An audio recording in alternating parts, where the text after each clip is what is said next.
그래서 나 내내 손주 신신한 게 에, Więc 용서를 dzisiaj chciałbym życzyć wszystkim, którzy słuchają tych nauk, wszystkiego najlepszego. Pozdrawiam wszystkich, szczególnie całej społeczności mnichów i mniszek w Indiach, Nepalu, Bhutanie, wszystkich przyjaciół z różnych ośrodków Dharmy, wszystkich, którzy oglądają te nauki przez internet. Pozdrawiam serdecznie. Więc dzisiaj przez następne 4 dni będę mówił o buddyzmie, o tematach związanych z buddyzmem. Te nauki w tym roku powinny dotyczyć pochodzenia tajemnej mantry, ale skorzystałem z okazji, aby omówić również historię Indii, historię religii, filozofii niebuddyjskiej w Indiach i również buddyjskiej w Indiach, wobec czego te nauki przekształciły się jakby we wprowadzenie do wszystkich tych tematów.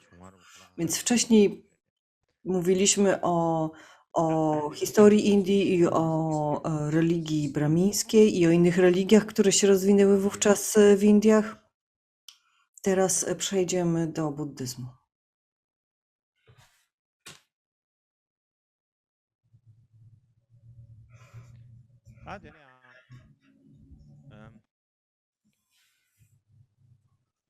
다 상기 좀 되는 전백이 뒤지 리버지다 마시 십저지엘이야 슈레 다 임비냐다 Więc teraz, później omówię jakby daty, w których pojawił się Buddha. Później o tym pomówimy szczegółowo. Najprawdopodobniej to był jakiś VI wiek przed naszą erą.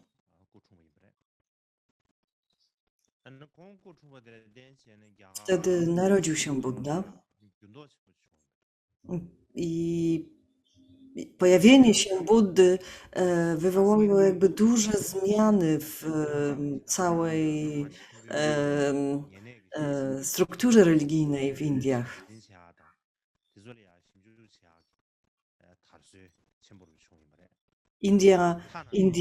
Indie do pojawienia się Buddy,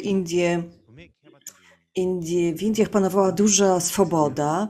Większość ludzi praktykowała tradycyjne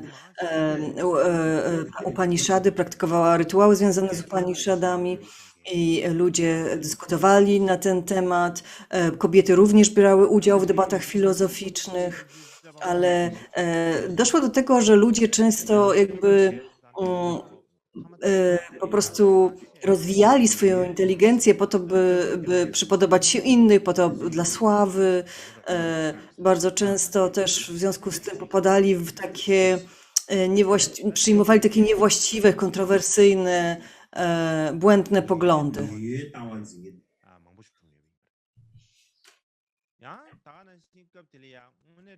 Wielu ludzi miało takie niewłaściwe poglądy, gdy Buddha się pojawił. I tylko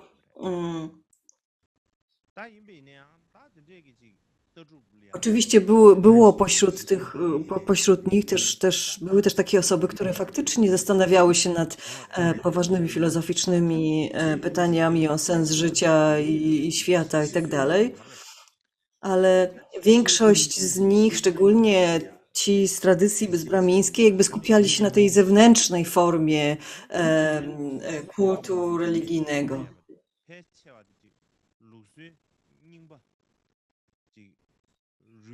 Tak jakby te wewnętrzne aspekty stały się mniej ważne i w związku z tym cała religia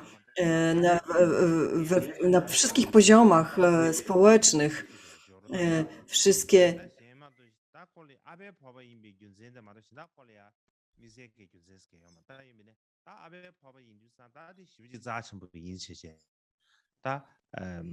Jest takie powiedzenie w Tybecie, patrzeć jak na kubek, czy też naczynie, które należało do ojca. Czym jest to naczynie? Ono jest dla nas ważne tylko dlatego, że należało do ojca, nic więcej. Czyli wszystko jest ważne tylko z nazwy. Nie wchodzi się jakby w detale, w szczegóły, w sens uprawiania takiego czy innego kultu religijnego. W związku z tym ludzie też jakby tracili wiarę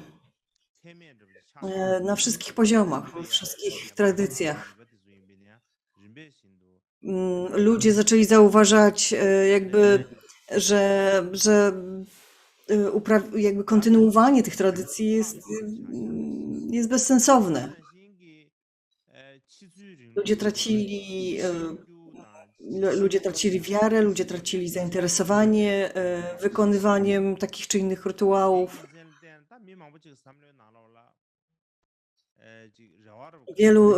Ponieważ wielu z nich było tak mocno zaangażowanych w takie zewnętrzne aspekty tradycji religijnych, pozostali tylko się tym zniechęcali. Więc w związku z tym nastąpiła taka sytuacja, gdzie faktycznie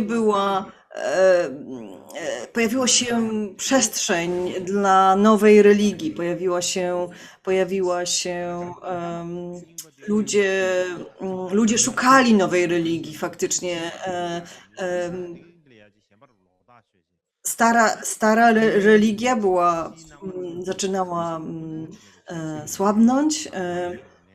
I był taki głód czegoś nowego, czegoś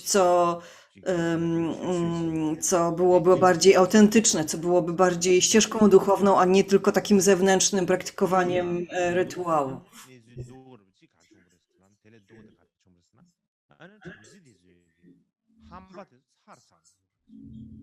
Co gorsza, Brahmini stawali się coraz bardziej mocni, wszyscy uważali, jakby, czy oni też chcieli, żeby być traktowani jak bogowie, byli coraz bardziej zabarczy, byli coraz bardziej chciwi. I w związku z tym również jakby nadużywali swojej władzy. Mówiliśmy już o systemie kastowym, prawda, w Indiach, który wtedy panował. I ta najniższa kasta Siudra, była bardzo źle traktowana przez Brahminów. Brahmini oczywiście byli zainteresowani utrzymywaniem systemu kastowego.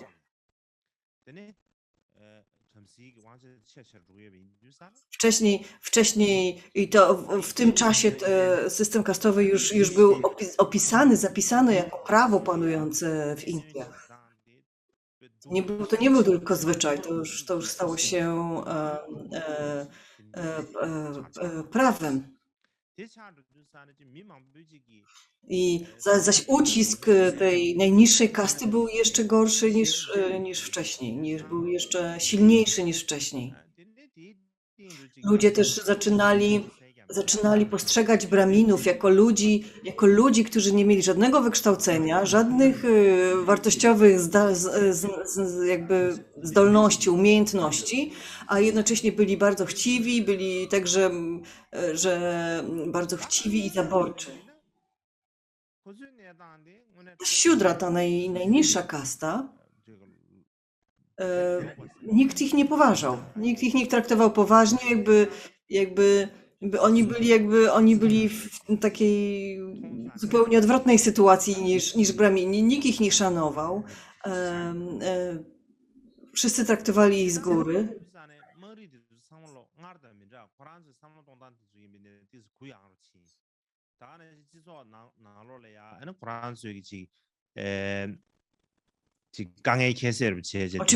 Oczywiście społeczność indyjska zaczęła się rozwijać i było tak naprawdę więcej kast niż tylko takich niższych kast niż tylko Siudra. I oczywiście ta kasta Siudry również Stała się oczywiście również, była cały czas bardzo ważnym elementem całej społeczności. Ale mimo swej ciężkiej pracy, mimo tego, jak duży wkład wnosili w rozwój społeczności, nikt ich nie szanował. Chociaż oni wykonywali pracę, których nikt inny nie chciał wykonywać. Z punktu widzenia prawa obowiązującego wówczas w Indiach, oni byli traktowani bardzo źle. I nie było żadnej szansy, żadnej perspektywy dla nich, aby ta sytuacja miała się zmienić. Byli traktowani praktycznie z wielkim okrucieństwem. Jak taki najniższy segment społeczeństwa.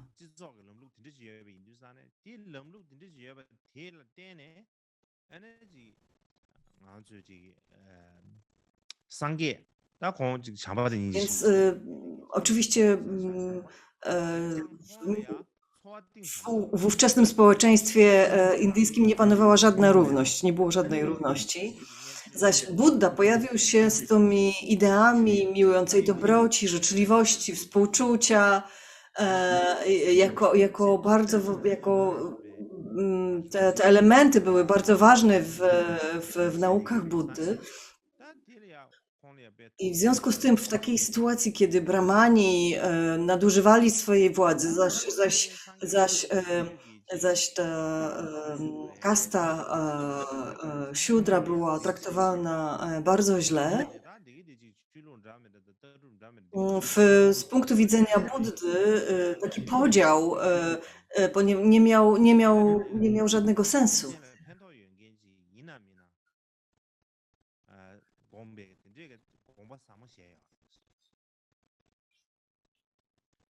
Z punktu widzenia religijnej, Buddha oczywiście również znał inne religie, tak? Zanim stał się Buddą, jakby był wykształconym człowiekiem, który znał inne religie i szukał sensów w innych religiach również. Natomiast jakby nie mógł tego sensu w tych religiach znaleźć. Podobnie z punktu widzenia nauk Buddy, każdy mógł osiągnąć wyzwolenie, bez względu na to, czy był Braminem, czy Siudrą. Każdy mógł osiągnąć wyzwolenie, każdy mógł usunąć swoje splamienia, każdy był mile widziany w społeczności Buddy.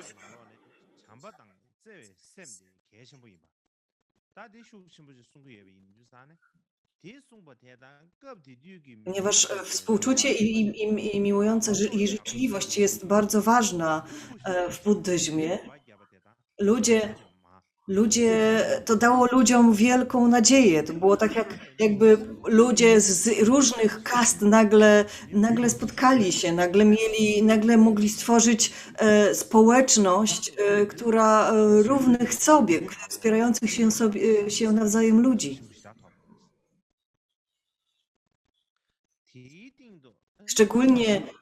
Szczególnie ci z Vaishya, z kasty Vaishya i z kasty Siudra, z tych najniższych kast, byli mile widziani w społeczności Buddy, co było dla nich czymś nowym.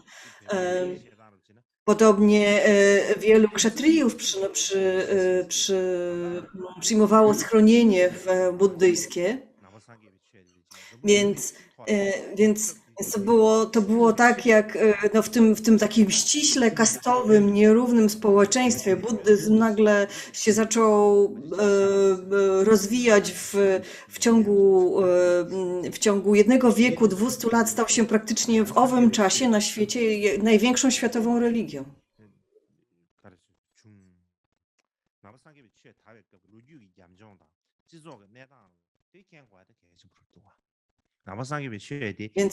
Więc to bardzo ważne jest, aby to zrozumieć, że jakby historię Indii, historię buddyzmu z tego punktu widzenia Czy musimy to zrozumieć, dlaczego niektórzy ludzie krytykowali wtedy Buddę, dlaczego było z drugiej strony tak wielu innych ludzi, którzy podążali za Buddą. Musimy to, znając historię em, i Buddy jakby i czasu, w którym żył, lepiej to zrozumiemy. 상계 남당 어디 시합을 양해야 남바된 게 저기 가르치는 거로서 당부 상계 동규 가리 동규디 Więc, 미티비미나 więc teraz jeśli chodzi o samego Buddy, to dobrze jest wiedzieć, że, że Buddha należał do rodziny, czy też przepraszam, do plemienia Siakiów, czy też do plemienia Siakiów, natomiast jego rodziną był Gautama, jego klanem był klan Gautama. Gautama znaczy najlepszy byk, czyli tak jakby tak to należy rozumieć.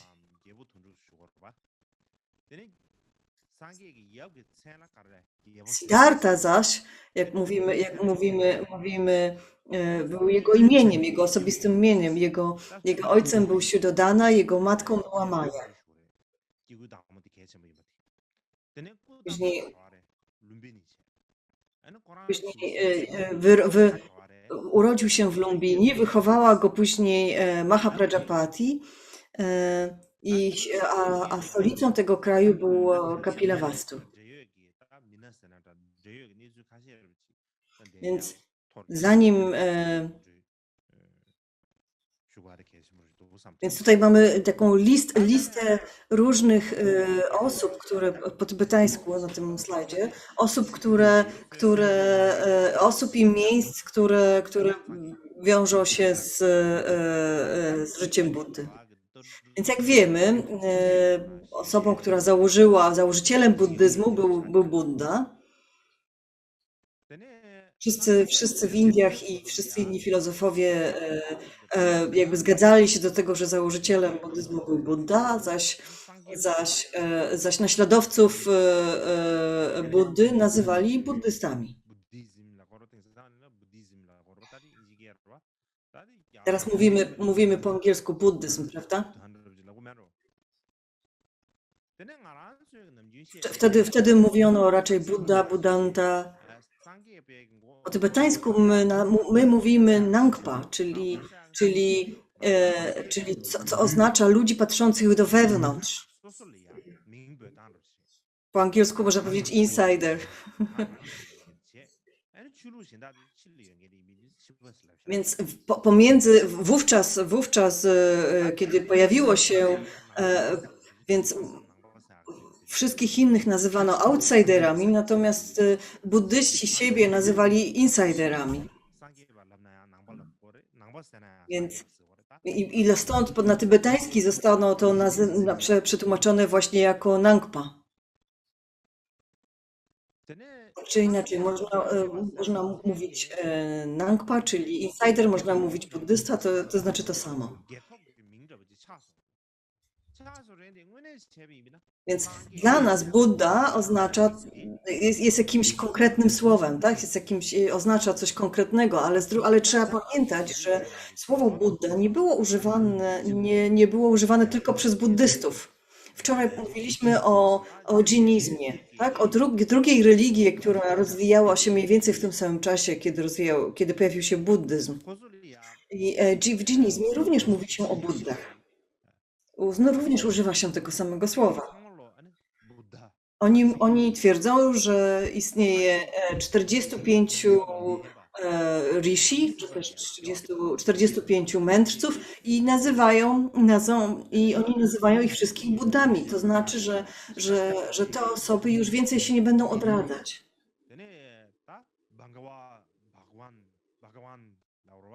My również często mówimy na Buddę Muni, albo Bhagavan, albo Arhav, po tybetańsku Chomdende, tak.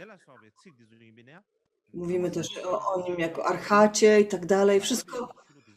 Wszystkie te słowa są używane przez buddystów i wszystkie te słowa są używane przez dżinistów. Oni używają tych samych słów dokładnie dla opisania swoich własnych rishi.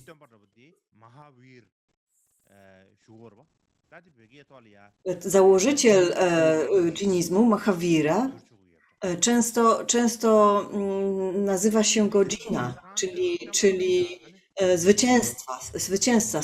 Stąd nazwa tej religii dżinizm.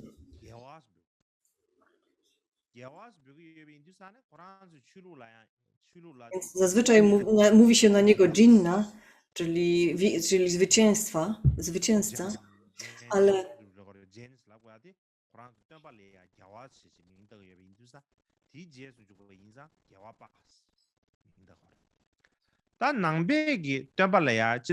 więc Jain, jak mówi się czasami po angielsku, czy w sanskrycie chyba też, to są jakby naśladowcy Jina. Buddyści również, szczególnie w Mahajanie, nazywają Buddę zwycięzcą. Oczywiście tak można nazwać Buddę, chociaż zazwyczaj nazywa się go Buddą, a całą religię buddyzmem.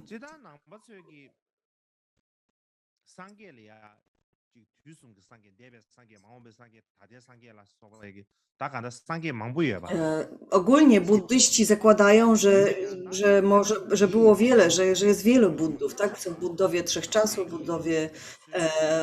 buddowie różnych rodzin i tak dalej. Ale tego konkretnego nauczyciela buddyzmu w naszych czasach nazywa się Buddha Shakyamuni, Buddą Shakyamuni.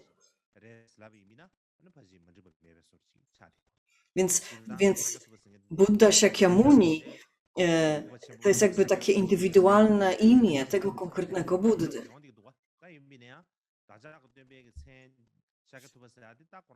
Oczywiście mówi się Shakyamuni, czyli wielki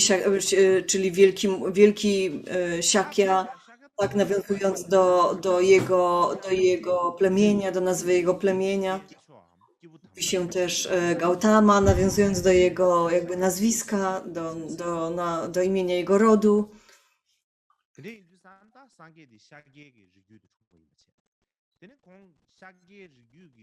Więc Buddha narodził się w grupie etnicznej, czy też w plemieniu Shakya. W tym plemieniu był ród, czy też klan nazywany Gautama. Więc wielu na przykład ludzi na zachodzie mówi o nim Gautama Buddha. Gautama było imieniem, jakby jego nazwiskiem, imieniem jego klanu, jego rodu. Tak jak wspomniałem, Gautama znaczy najlepszy byk.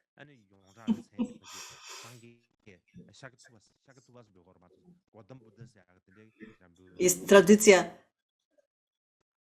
Oczywiście my nie w naszej tradycji my najczęściej nie mówimy Gautama Buddha, mówimy raczej Buddha Shakyamuni.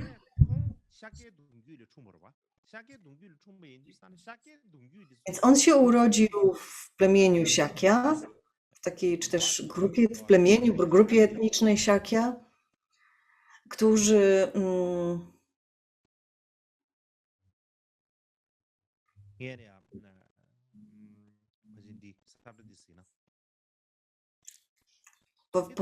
pokażę wam teraz tę mapę.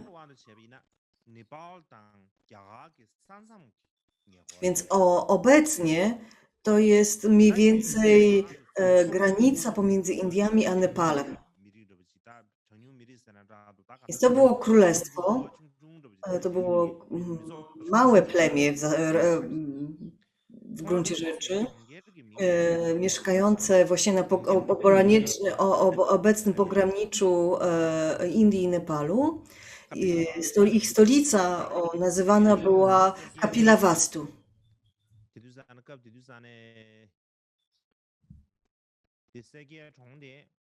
Senkiechon to jest chyba po tybetańsku nazwa Kapilavastu, to jest tutaj. 다 세계 총세제 라고 김센디 안에 고줄이야 지 샤게를 Dlaczego nazywa się to Kapilavastu 다 예비냐 i Shakya? 샤게 I 니가 Shakya istnieje wiele różnych wyjaśnień znaczenia tych nazw. 가서 니가 캔 깨라 시슈지세 아니 나버 상계에 하면 깨라 시슈지 봐 하면 다양해요 봐 Wielki indyjski poeta, czy też mistrz buddyjski Ashwagosha, e, on napisał wiersz Soundarananda, w którym opisywał klan właśnie, czy też plemię Shakyów, w którym Ashwagosha tłumaczy, że wszyscy, całe plemię Shakya to są potomkowie króla Ishwaku.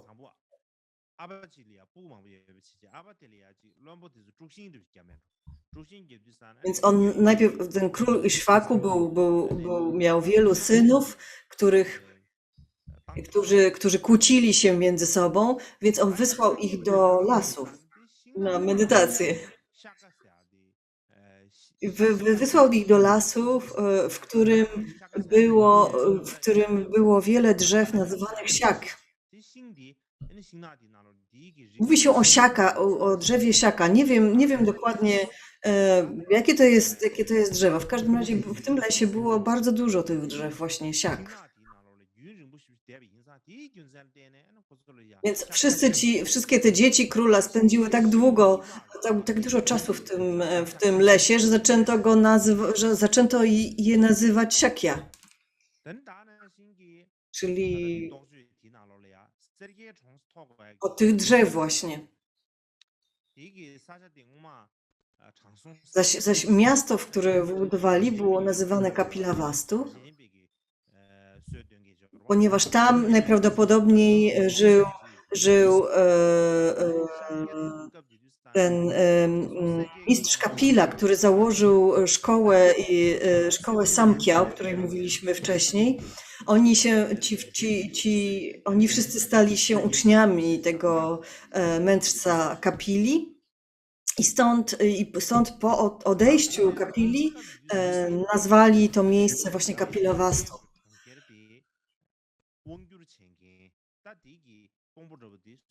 수셔요 아르슬라비미나 근데 세장마셔 개버 세장마 딱공 상계 여버봐 Za czasów, kiedy Buddha się urodził, jego ojciec, król Shuddhodana, był właśnie jakby zarządcą, władcą Kapilavastu. Nieopodal było drugie miasto nazywane Ramagrama, gdzie panował król Shakyasapa Buddha. Te dwa miasta przyjaźniły się ze sobą przez długi okres czasu. Więc i ten Shakya Suba Buddha w tym drugim mieście również należał do klanów Shakya. I taki był zwyczaj nie do klanu, do plemienia Shakya, taki był zwyczaj w tym królestwie, czy też w tym plemieniu, że wybierano na zmianę jakby liderów swojego plemienia. Plemię Shakya było w pewnym sensie niepodległe, ale z drugiej strony było częścią większego królestwa. Było częścią wielkiego królestwa, które się nazywało Kosala. Czyli to było takie większe królestwo, które obejmowało całe północne Indie. W zasadzie można powiedzieć Indię i Nepal, coś takiego. Więc to było dość potężne królestwo. Więc oni nie mieli jakby wyboru, musieli być takim wasalem królestwa Kosala. Więc tutaj jest jakby ta główna część królestwa Kosala ze stolicą w Shravasti.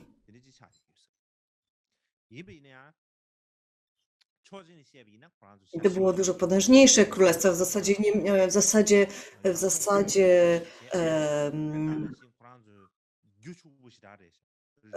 królestwo Shakya nie miało jakby wyboru, musieli się im poddać, musieli być częścią tego królestwo. Wymaga to też, że też Siakiowie byli, tak czy inaczej, byli dość dobrze, żyło im się bardzo dobrze, byli bardzo wpływowym plemieniem.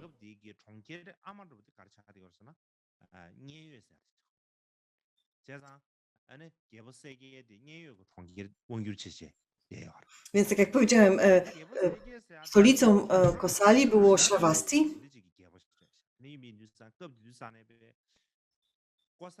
a królował temu królestwu król nazywany Prasenajit. To był bardzo inteligentny król i jakby zarządzał dość dużym krajem, dość żudnym. W zasadzie Kapilavastu było w zasadzie otoczone jakby armią Prasenajity.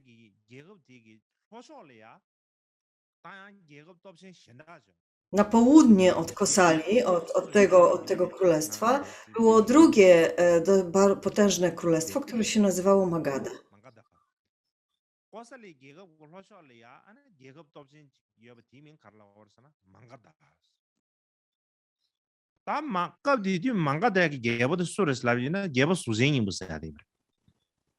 Więc królem Magadhy w owym czasie był król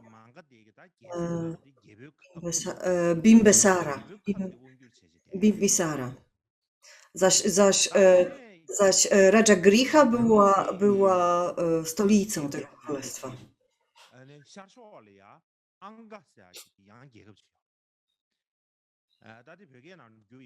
Na wschód od Magadhy było królestwo Anga z stolicą Champaka.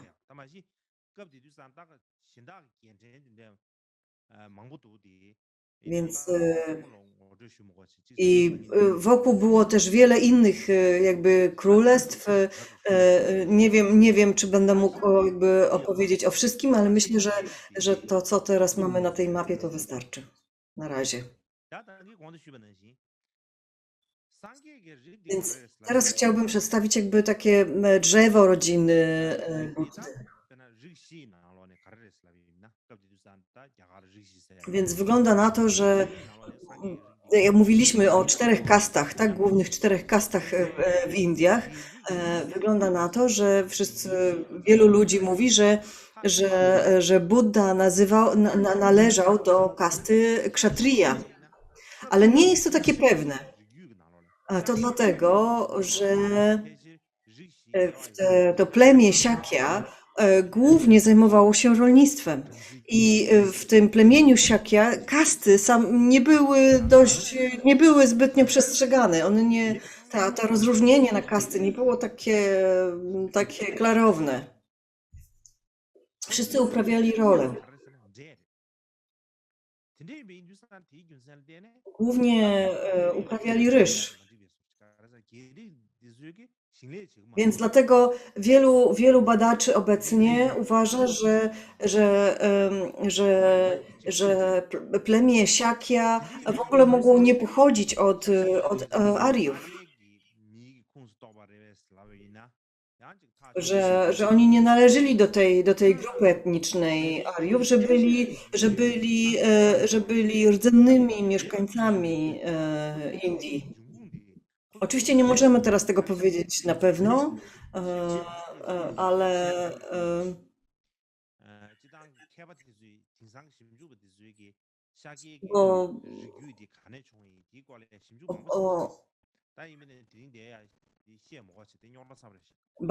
badacze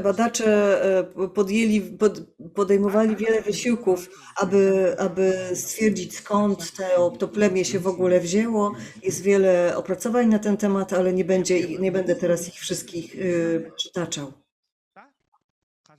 Tak czy inaczej, wielu się zgadza z tym, że plemię Siakya pochodzili od króla Ishwaku. Pamiętacie, to był ten król słońce opisany w tekstach indyjskich. Więc to była dość bardzo ważna rodzina królewska. To była arystokracja indyjska. Tak czy inaczej pewne jest, że plemię Siakiów cieszyło się dużym szacunkiem. Więc jak ta rodzina wyglądała? Nikt się nie zgadza co do tego, jak ta rodzina wyglądała. Każdy uczony ma swoją własną teorię na ten temat.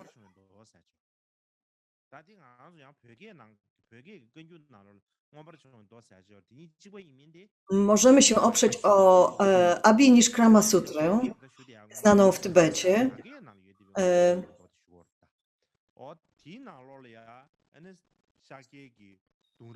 Ta sutra przetrwała również w języku chińskim. Tam mówi się o całej rodzinie, o jakby Buddy, całym drzewie genealogicznym Buddy. Również duży taki uczony zachodni Rhys Davis, który żył 200 lat temu i on również badał ten temat.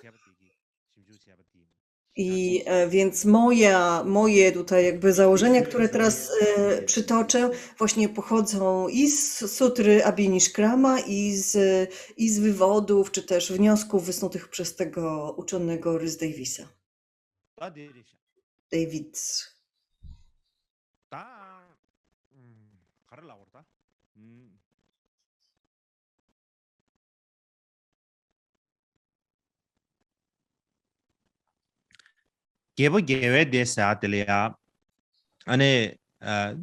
Więc był król Jayasema.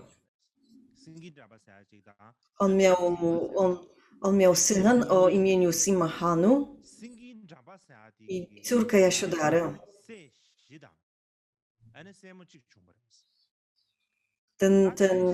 Ten syn miał 4 synów i 1 córkę. Pierwszym z tych synów był Shuddhodana, czyli Buddy, czyli ojciec Buddy. Siddhartha był starszym synem, a Nanda był młodszym synem.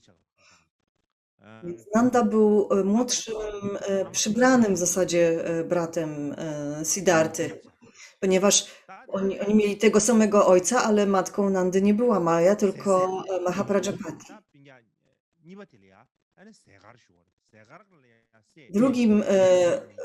Drugim synem był Shuklodana.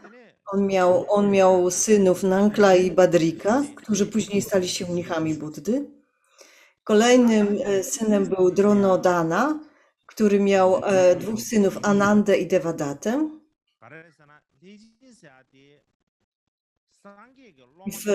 I tak naprawdę w historii było 2 Devadatów. Jednym z nich był Devadatta, uczeń Buddy, a drugim był Devadatta, jakby oponent Buddy w tradycji Theravady. Ten Theravada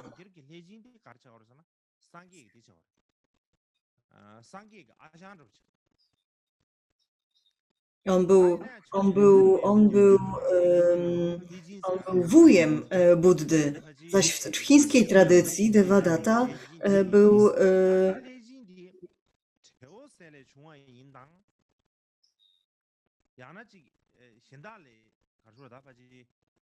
który był oponentem Buddy, był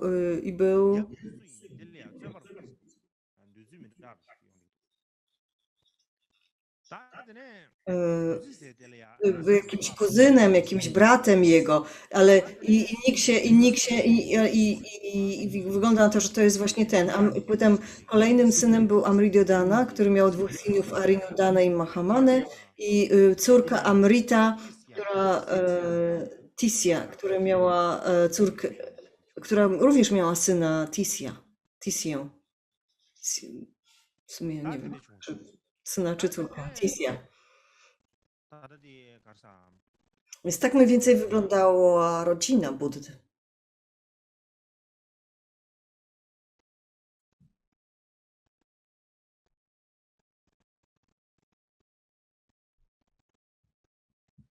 다들 고냐고 싶으래시 디 고냐고 싶도 당연히 내가 참 시하나 To 마도 jest trochę skomplikowane. Najlepiej, jeżeli nie będę tego dalej omawiał. Przejdziemy dalej.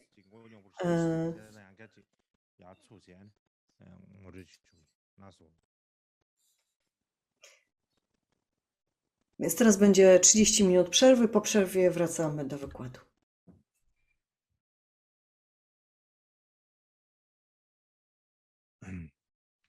다시하게 도럽디도 생어를 쉬운비싸네. Więc tutaj na tym drzewie genealogicznym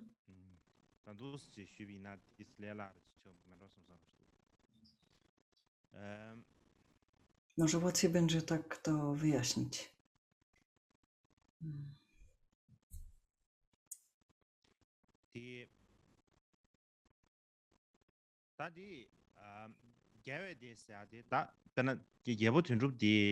Jayasena. Tu mamy Siddhartę, tak? Tu mamy Buddę Siddhartę.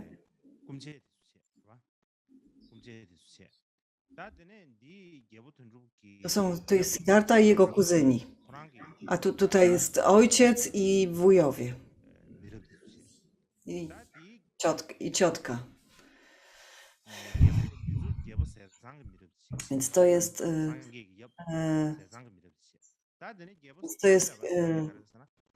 jest król Shuddhodana, ojciec Buddy, zaś Simha-Sadhu był ojcem Shuddhodany. To zaś był dziadek, czy też jego dziadek, czyli pradziadek Buddy, Jayasena.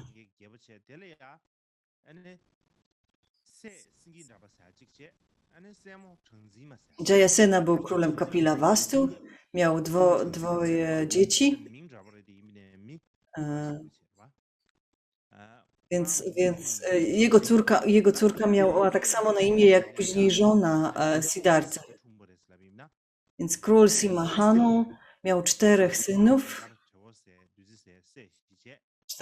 i 1 córkę. Amrita.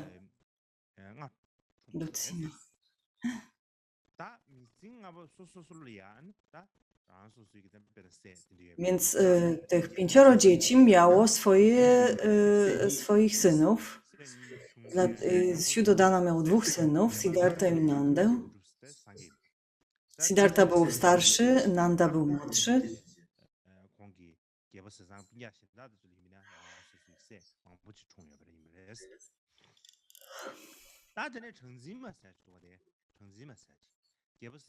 Yashodhara, córka Jayaseny,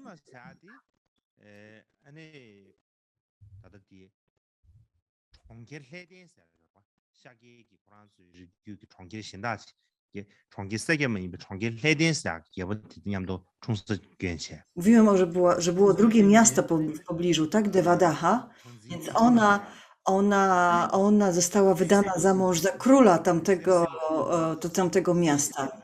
Ona zaś miała 1 syna i 2 córki. Oni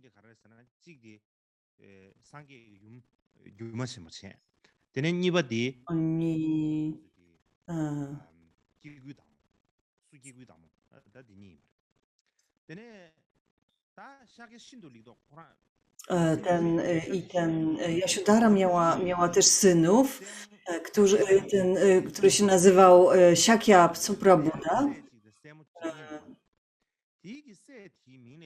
On miał 2 córki, Maję i Prajapati, i syna, który się nazywał Devadati. Dlatego warto podkreślić, że jeden Devadatta to był syn Yashodhary, jakby ciotecznej babki Siddharty, a drugi Devadatta był kuzynem Siddharty. Więc mamy dwie Jasiodary i dwóch Devadatów.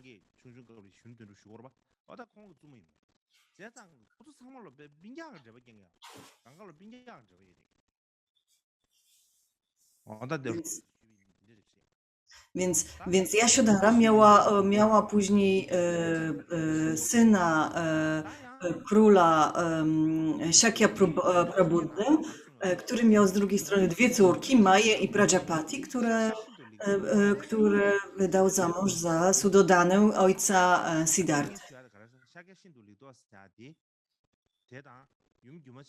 Maja i Prajapati były więc siostrami, tak? I obie były żonami Sudodany, ojca Buddy.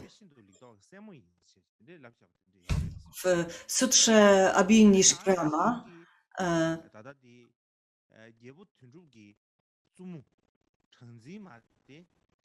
wyjaśnia się w ten sposób.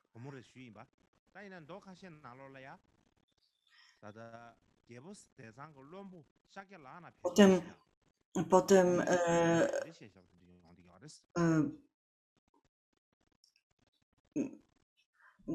istnieje pewna rozbieżność wśród uczonych co do pochodzenia żony Siddharty, Jasiodhary, drugiej Jasiodhary, i jakby kogo córką ona była.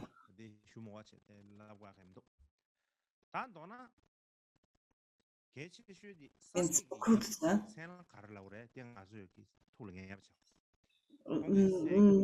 najważniejszy był oczywiście tutaj dla nas Suddodana,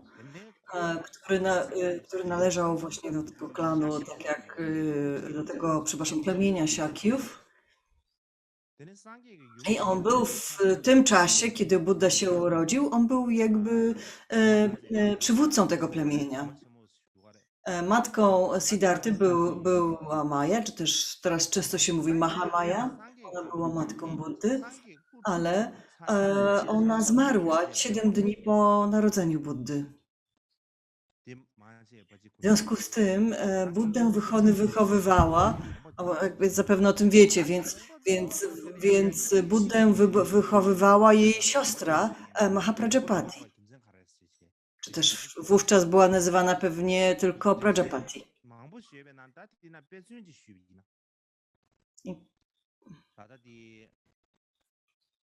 Istnieje wiele wyjaśnień do tego, co się wówczas wydarzyło. Jedno wyjaśnienie dotyczy tego, że istnieje powód, dla którego zmarła, znaczy z jakiego powodu zmarła matka Buddy.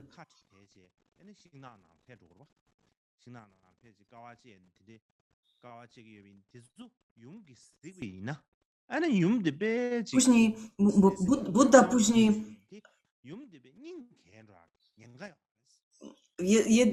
jedni mówią, że dla matki Buddy byłoby to zbyt bolesne, jakby widzieć, jak Buddha opuszcza pałac i opuszcza rodzinę i tak dalej, i tak dalej.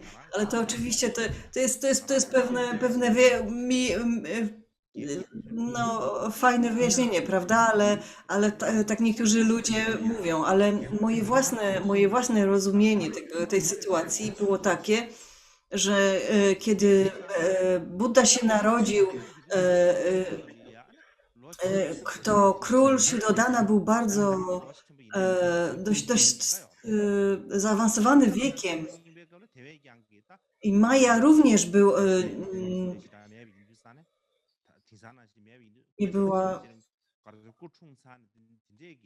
nie była również już młoda, wobec czego po tym, jak urodziła Siddhartę, miała komplikacje pewne i dlatego zmarła. To jest tylko moja opinia, oczywiście.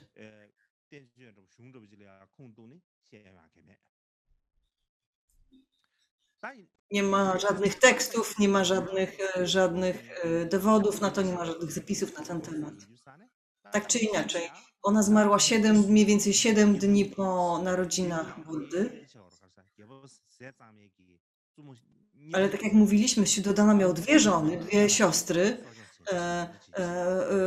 Oprócz Mai była tam też, ożenił się również z Prajapati, która wychowywała później Buddę. I właśnie z nią Siddhartha miał drugiego syna, Nantę, który był jakby przyrodnim bratem Siddharty.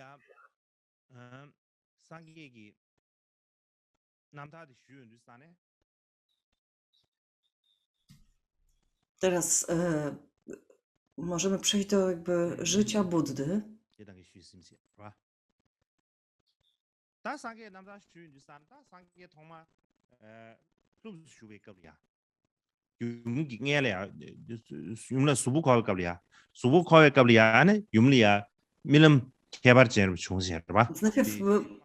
Więc najpierw istnieje taka historia o tego, jak Buddha został poczęty.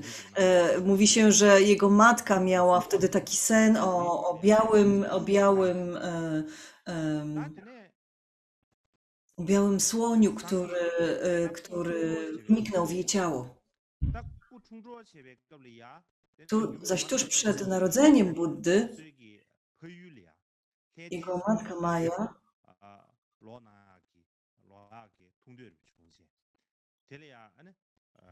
chciała, jakby rozumiała takie życzenie, aby powrócić do swojego domu w Devadaha, czyli na północ, w stronę Nepalu. I tam zatrzymała się w Lumbini, które było wówczas po prostu takim ogrodem czy parkiem.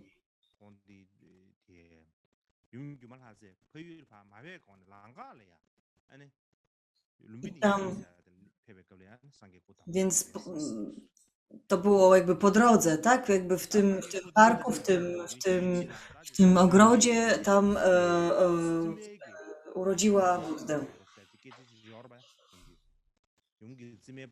Często się mówi, że Budda jakby wyszedł z prawej strony Mai, jakby pomiędzy jej żeber, czy coś takiego.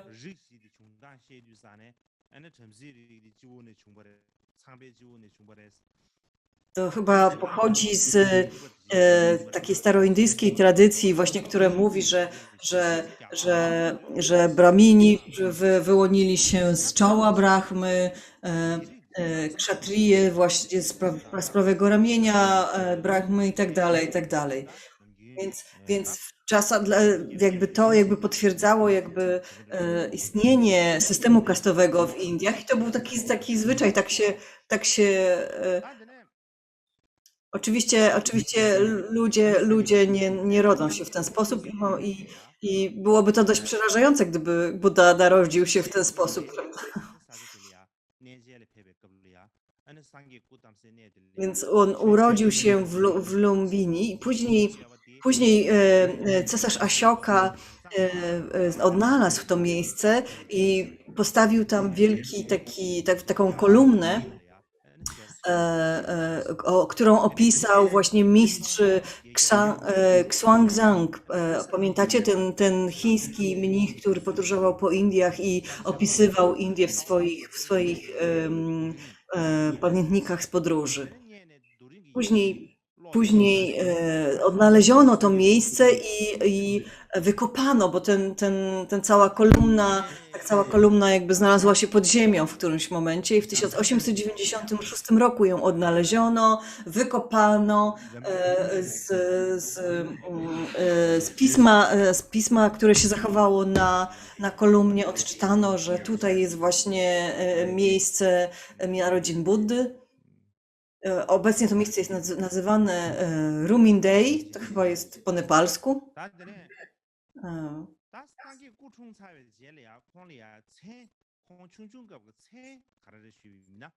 Po tym więc kiedy Buddha się narodził, oczywiście nikt go nie nazywał wtedy Buddą, więc wtedy nazywano go Siddhartą. Dlaczego nazywano go Siddhartą? Dlatego, że w tym samym czasie, kiedy Siddhartha się urodził,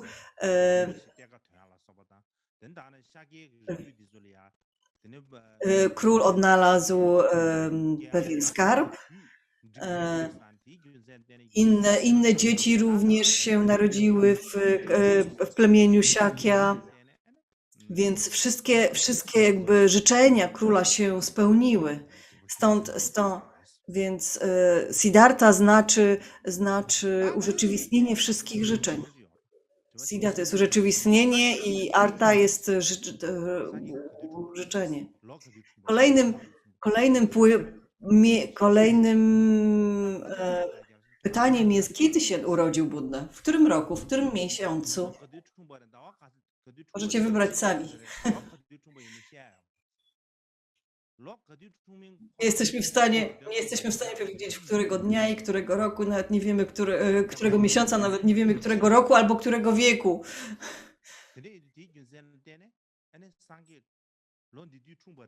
Oczywiście różne spekulacje istnieją na ten temat, różne opinie, różne teorie.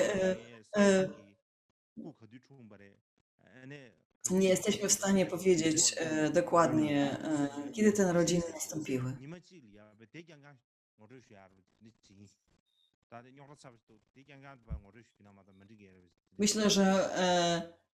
Myślę, że spędzę cały dzień jutro albo kolejnego dnia jakby opisując jakby ten okres, czy też te teorie dotyczące narodzin Buddy i znaczy czasu narodzin Buddy.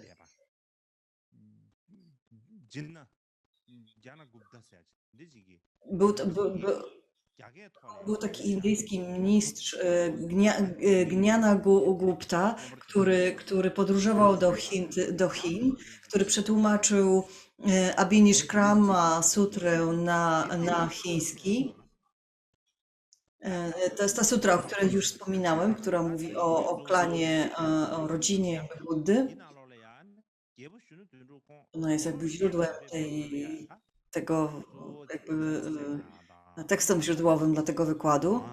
Więc wygląda na to, że do czasu ukończenia 8 lat książę Siddhartha miał bardzo swobodne życie. Po prostu bawił się tylko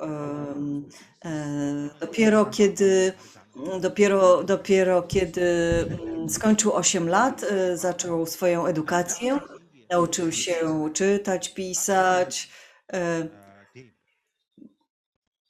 Miał również takie zajęcia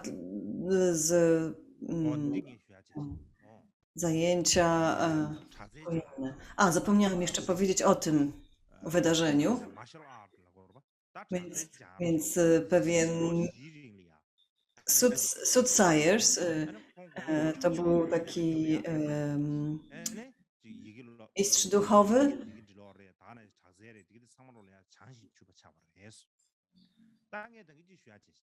Więc tak czy inaczej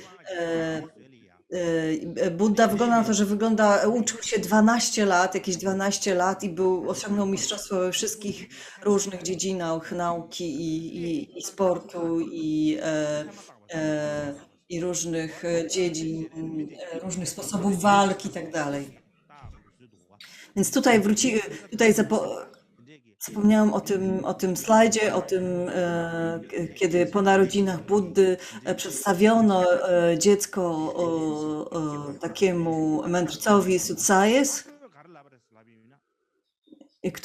który jakby zbadał wygląd dziecka, okoliczności jego narodzin i tak dalej. I on powiedział, być może, że on w przyszłości będzie takim królem wszechświata, królem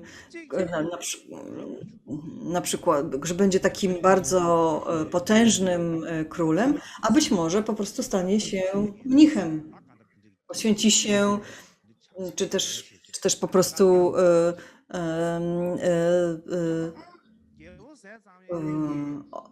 osobą duchową, która osiągnie wielką wiedzę. Król oczywiście, jego ojciec pomyślał, ja oczywiście chciałbym, żeby on był tym wielkim królem. Wówczas miał tylko jednego sura, prawda? Więc gdyby on był jakby e, gdyby opuścił dom i stał się wędrownym ascetą, to nie byłoby dla mnie dobrze. Wszyscy znamy tą historię, prawda? Więc on wtedy postanowił jakby ochronić, otoczyć Siddhartę pewną opieką, specjalną ochroną.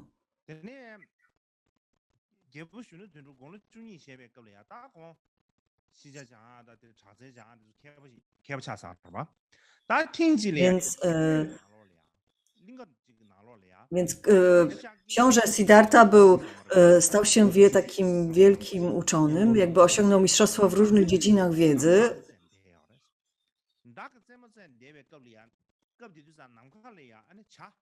W pewnym momencie, kiedyś praktykował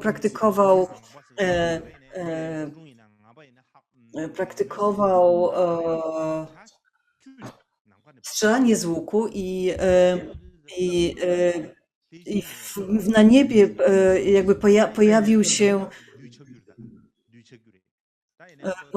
się duży ptak, najprawdopodobniej jakiś łabędź czy inny tego rodzaju duży biały ptak. I on był tam z tym Devadatą, ze swoim kuzynem, który trafił w tego ptaka. Siddhartha jakby był świadkiem tej sytuacji i tego, jak ten łabędź spada na ziemię. Ten ptak spadł na ziemię tuż przed Siddhartą.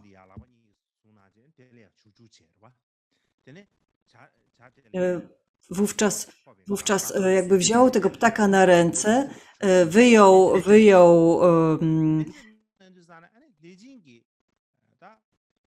strzałę i zaczął nacierać tą ranę miodem i tak dalej.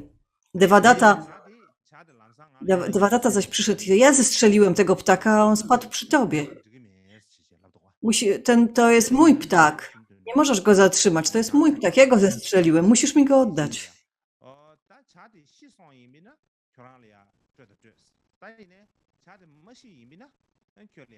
Zaś Siddhartha powiedział, jeżeli ptak umrze, to go tobie oddam. Jeżeli nie umrze, to go zatrzymam.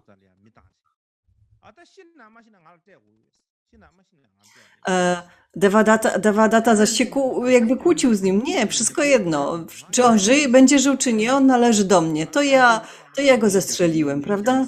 Więc on należy do mnie.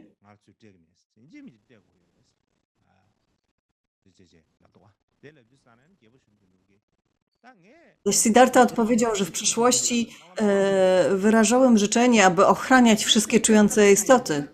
Więc również będę ochraniał tego ptaka. Ochronił również tego ptaka. Więc Devadatta i Siddhartha tak się kłócili wtedy.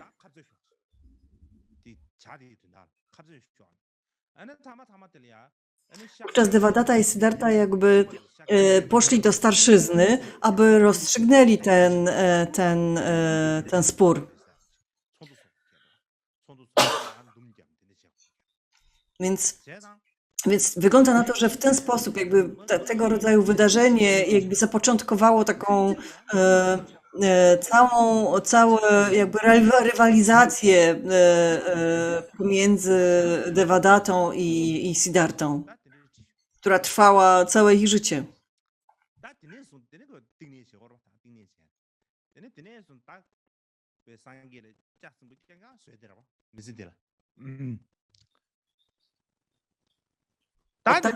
Od tamtej pory Devadatta stwarzał wiele problemów w Siddharcie.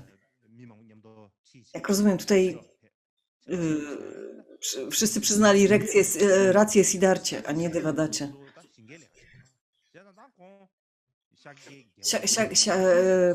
Plemię Siakiów to byli głównie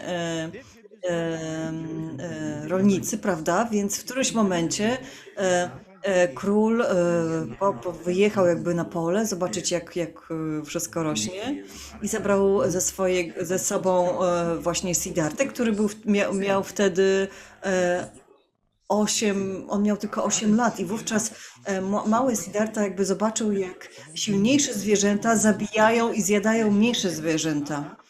Zobaczył również, jak farmerzy ciężko pracują, jak łamią sobie, jak jakby jak ciężko pracują, jak łamią sobie karki i plecy, nadwyrężają tą pracą.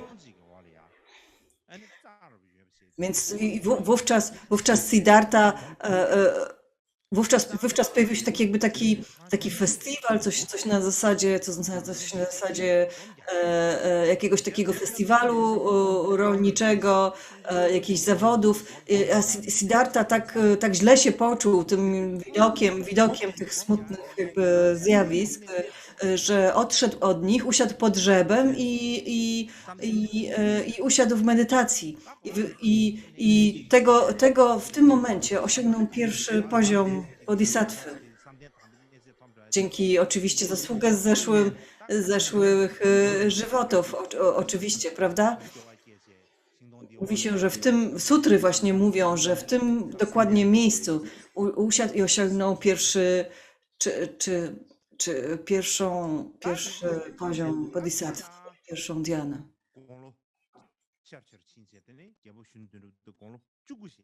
Tak czy inaczej, kiedy dorósł, miał i osiągnął wiek lat 18, król Suddhodana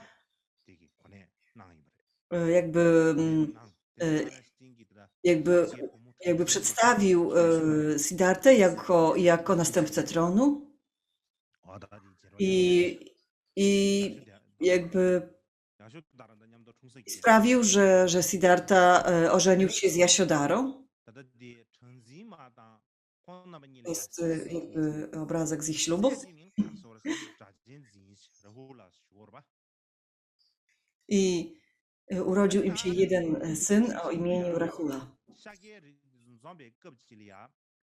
Jednego razu, kiedy wszyscy ludzie z tego plemienia Shakya się zebrali, Siddhartha musiał również pokazać swoje jakby zdolności.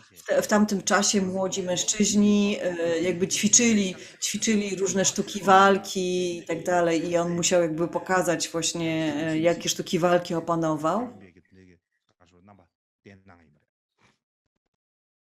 Wszystkich jakby oczarował swoimi zdolnościami, umiejętnościami w tym zakresie. Istnieją też różne teorie pośród naukowców, kiedy się to stało. Niektórzy mówią, że to się stało przed ślubem, a inni mówią, że to się stało po ślubie.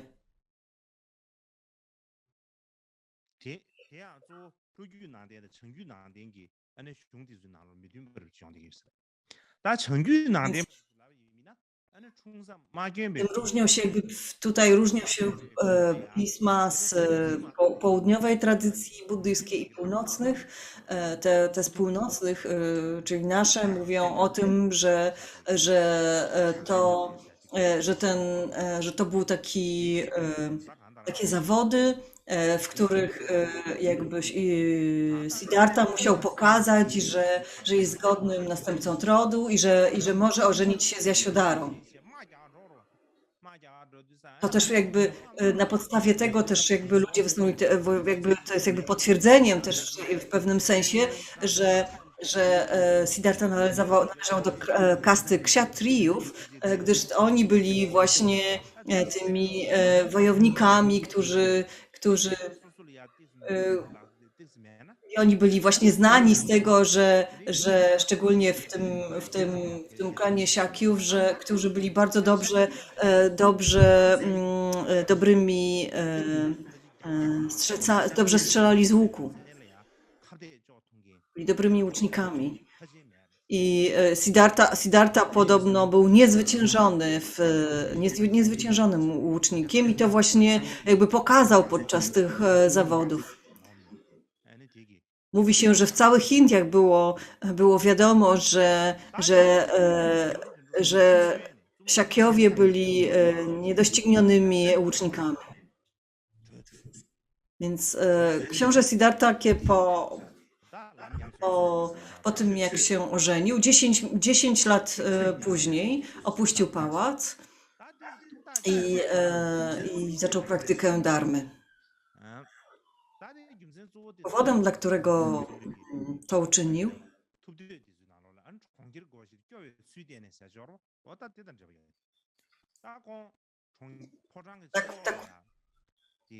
on poczuł pewne znużenie światem i na przykład zobaczył starego człowieka, zobaczył zwłoki zmarłego człowieka, zobaczył chorego człowieka i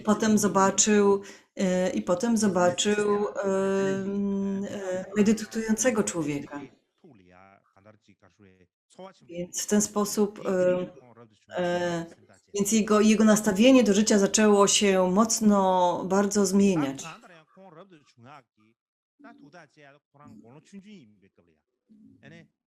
Bez pytania się, on był nadal młody wówczas, tak? Więc bez jakby uzyskania żadnego pozwolenia od króla, od ojca, od macochy, nikogo się nie pytając, po prostu opuścił pałac.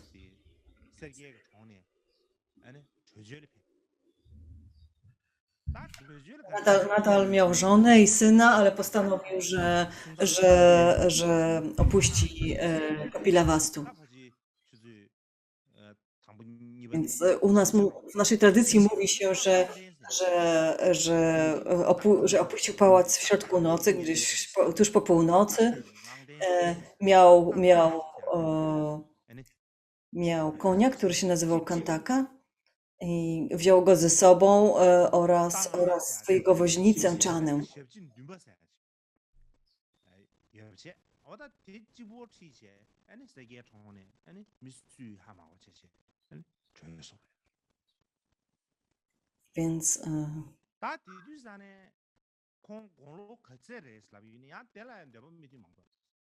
Więc ile on miał lat wówczas? Różnie niektórzy mówią, że 31, niektórzy 28, 29. Są różne teorie na ten temat. Większość ludzi potwierdza, że to musiał być wiek 29 lat. Wtedy opuścił pałac, stał się szamaną. Ciężko powiedzieć, że mnichem, ale został szamaną, czyli takim duchowym praktykującym, wędrownym, praktykującym jakich według tradycji, która istniała wówczas.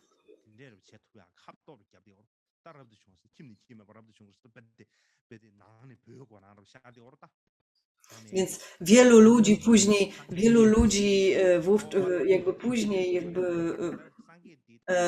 uciekało w ten sam sposób z domu, jakby naśladując Buddę. Czasami nikt nawet nie myślał o wyrzeczeniu, czy znużeniu samsarą i tak dalej, po prostu uciekali z domu.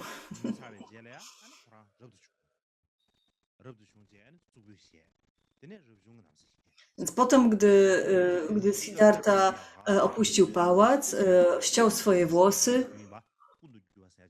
i nałożył takie szaty wędrowne i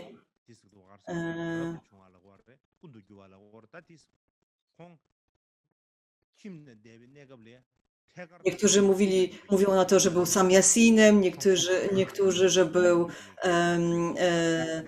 tym szamanem, czy też wędrownym praktykującym i tak dalej. Różne nazwy, pod różnymi nazwami jakby to ludzie różnie to nazywają w ten sposób.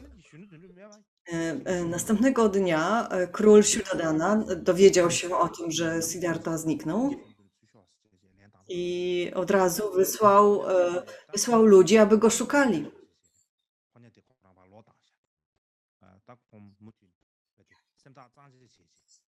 Ale on nie posłuchał tego człowieka, który go znalazł, tylko powiedział, że już nie wróci. Więc gdzie on poszedł? Poszedł do Magady. Poszedł na południe do królestwa Magady. Dlaczego tam się udał? Dlatego, że Magada była znana, to królestwo Magady było znane z praktyki duchowej, z tego, że istniało tam wielu nauczycieli duchowych. Udał się tam sam. W którymś momencie dotarł do Rajagrihy, do stolicy Magady. I tam prosił o jałmużnę i tam zobaczył go król Bimbisara, czyli król tego królestwa.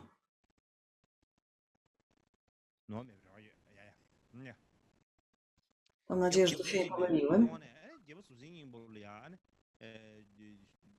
Więc gdy król Bimbisara go zobaczył, to go rozpoznał, że to jest Siddhartha. Zaczął z nim rozmawiać i zaczął go nakłaniać, aby powrócić i żeby słuchał króla, żeby został swojego ojca, że czeka go, że jest następcą tronu i tak dalej. Ale Siddhartha oczywiście nie przyjął tych rad. Mam nadzieję, że to był właśnie król Bimbisara, który z nim rozmawiał. Może się tutaj pomyliłem. Sprawdzę to jeszcze. Później Siddhartha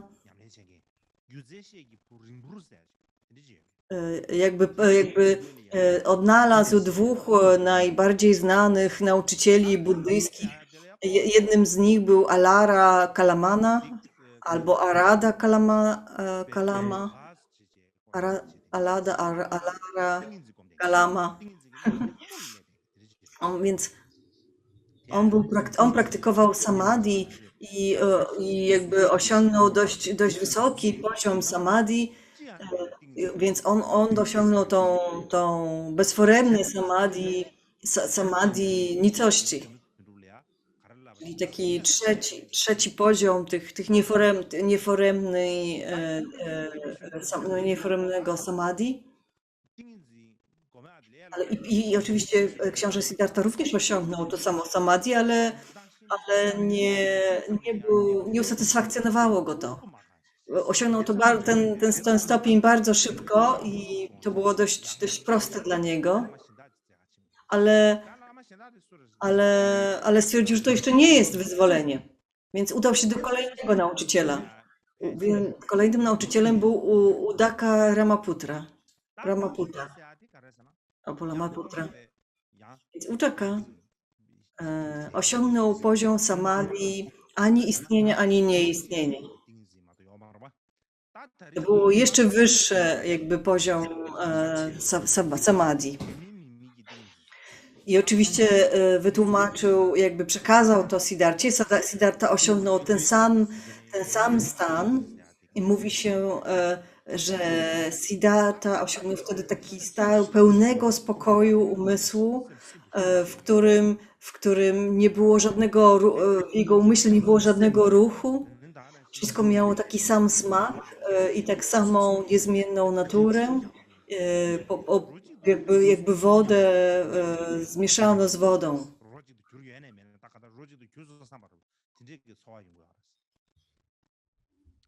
Nie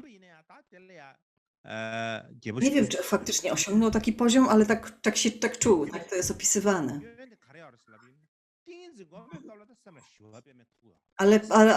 I Siddhartha stwierdził, że ale jednak mam tu pewien problem. Kiedy medytował, to jego umysł był bardzo spokojny, natomiast kiedy podnosił się z tej medytacji, to umysł wracał do poprzedniego stanu.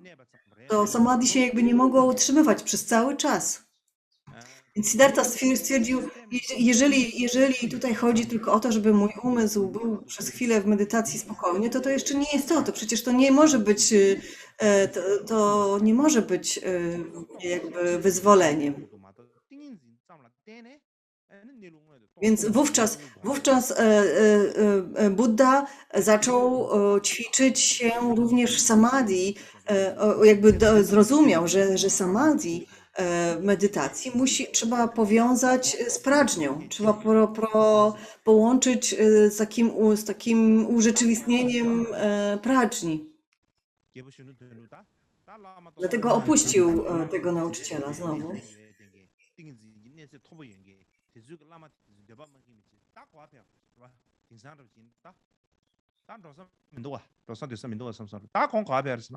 Więc ci wielcy guru nie byli w stanie usatysfakcjonować Buddy.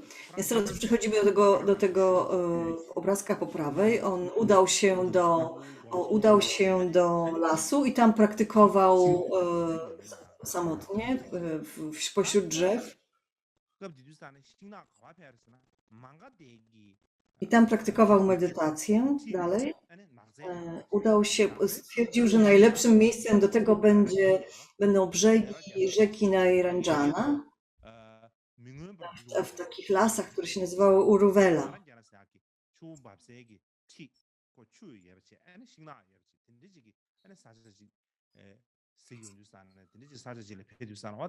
To była rzeka i cały brzeg rzeki był jakby obrośnięty lasem, więc Buddha stwierdził, że to jest dobre miejsce do praktyki i zaczął praktykować ascezę. Tam było i robił to i wykonywał bardzo różne praktyki ascetyczne, nawet zupełnie niewyobrażalne.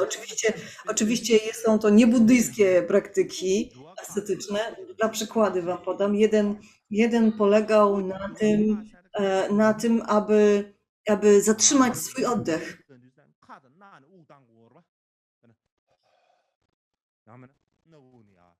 Więc zazwyczaj oddychamy płucami i wdychamy, słońce przechodzi przez nos do płuc i tak dalej, prawda? Więc on zatrzymywał ten ruch. Świadomie zatrzymywał ten ruch.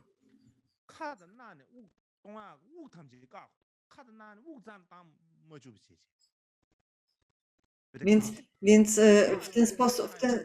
Więc wtedy się zatrzymuje jakby oddech, tak? Zatrzymuje się. Więc co się wtedy stało? Później mówi się, że powietrze zaczęło wchodzić jakby przez uszy. Nie wiem, jak to jest możliwe, ale tak się stało, że jakby oddychał wtedy uszami w związku z tym.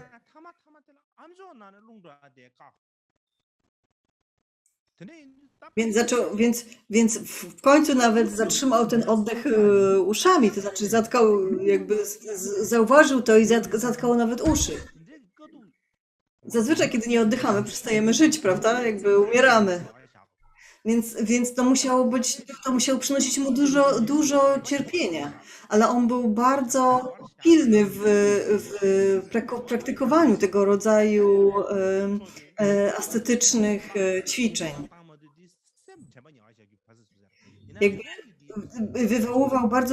te ćwiczenia wywoływały dużo cierpienia w jego ciele, ale on jakby oddzielał jakby to uczucie cierpienia, bólu w ciele od swojej świadomości i jakby rozwijał uważność, która jakby działa ponad tym bólem, ponad cierpieniem, poza cierpieniem. Robił tak wielokrotnie.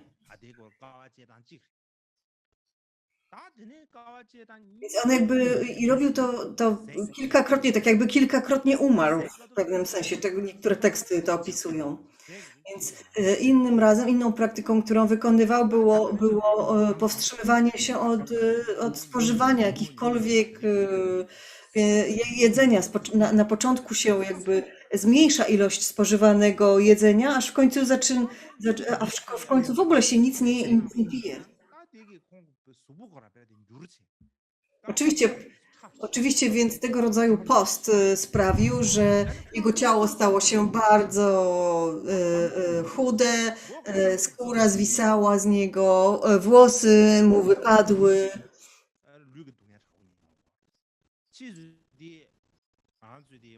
I to oczywiście również powodowało duże fizyczne cierpienie.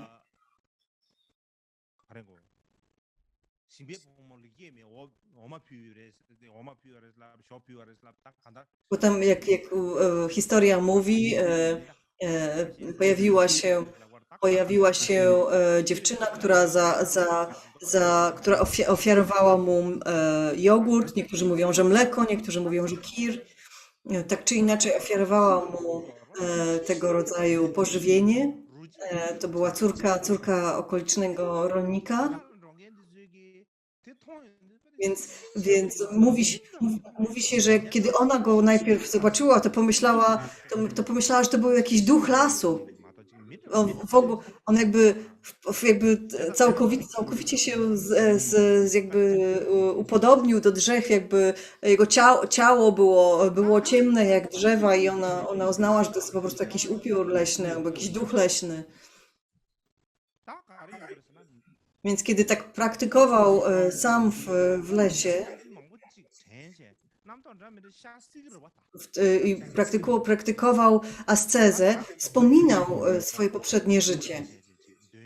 Więc czasami miał takie myśli, aby wrócić do domu, aby powrócić do swojego pałacu. Może to będzie lepsze, może te wszystkie praktyki, które wykonuje, są bez sensu. Przecież nie ma i tak wyzwolenia, nikt jeszcze nie osiągnął, więc ja również nie osiądlę i tak dalej.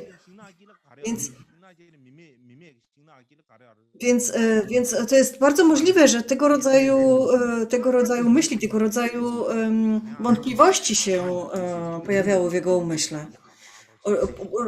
W nocy pojawiały się różne dzikie ptaki, wielkie ptaki albo inne drapieżniki i oczywiste jest, naturalne jest, że człowiek odczuwa wtedy strach, prawda? I że ma różnego rodzaju myśli wtedy pojawiają się w jego głowie. Te wszystkie ptaki, zwierzęta pochukują, słychać je wokół w lesie i tak dalej. No to każdy czułby strach. Więc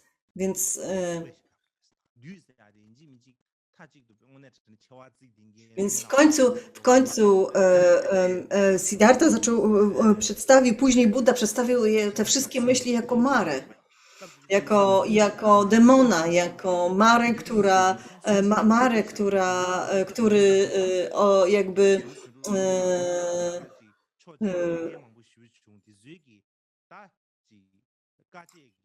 który właśnie próbował odsunąć go od urzeczywistnienia, od przebudzenia. Więc tak czy inaczej całe jego ciało go bolało i pojawiały się przeróżne myśli, przeróżne wątpliwości, które on później przedstawił jako Marę. To były też różne lęki. To nie jest tak, takie różne mary i różne wizje, które my przedstawiamy, że one pojawiły się przed przebudzeniem. To nie był tylko jeden dzień. One się pojawiały przez wiele lat przed osiągnięciem przebudzenia. To nie była ta tylko jedna noc przed przebudzeniem. One jakby napastowały go wielokrotnie wcześniej. Więc tak czy inaczej, Siddhartha był sam w lesie i doświadczał jakby cierpienia i bólu, którego nikt wcześniej też nie doświadczył. Ale nie poddawał się. Musiał, nie tylko, że się nie poddawał, ale również utrzymywał pełną uważność i pełne skupienie w umyśle. No bo po co wykonuje się tego rodzaju estetyczne praktyki? Chodzi o zrozumienie natury zjawisk, natury świata, prawda? Natury wszystkiego, wobec czego należy utrzymywać cały czas bardzo świadomy, bardzo jasny umysł, bardzo skoncentrowany umysł. Utrzymywać, utrzymać taką nieustanną uważność.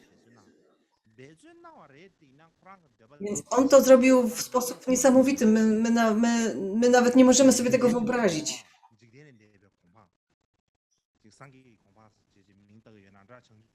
Ale przez ten cały czas ciągle nie mógł osiągnąć jakby tej transformacji, ciągle nie mógł jakby przekroczyć pewnej granicy, pewnej bariery, mimo tych wszystkich trudów i bólu. Więc jak do tego doszło? Więc jak można przekroczyć, jak można osiągnąć ten transcendentalny pogląd? O tym będziemy mówili jutro. 显觉那一的。